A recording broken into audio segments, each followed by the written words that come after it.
اعوذ باللہ من الشیطان الرجیم بسم اللہ الرحمن الرحیم قالوا يا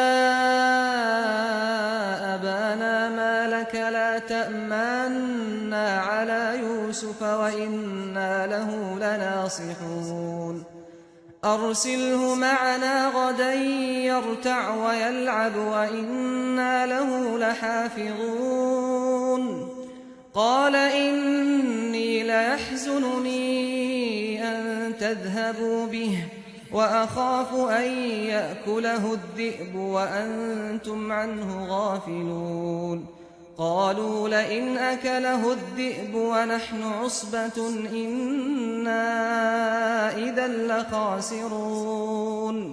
اس کے بعد وہ گئے اور انہوں نے اپنے باپ سے کہا، ابا جان کیا بات ہے کہ یوسف کے معاملے میں آپ ہم پر بھروسہ نہیں کرتے؟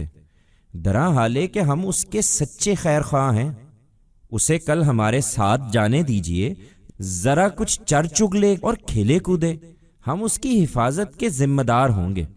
باپ نے کہا، مجھے یہ چیز افسردہ کر دیتی ہے کہ تم اسے لے جاؤ اور ڈرتا ہوں کہ تم اس سے غافل ہو اور اسے بھیڑیا کھا جائے۔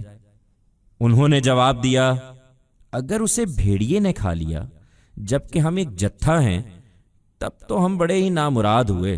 After this, they went and told their father, Why is it, Father, that you do not trust us in the matter of Joseph, even though we are his sincere well-wishers? Let him go along with us tomorrow that he may enjoy and play a little, we will be responsible for his safety. The father said, It grieves me that you take him away, and I fear that a wolf may eat him while you are unaware. They replied, If a wolf eats him when we are a group, then we surely will be in great loss.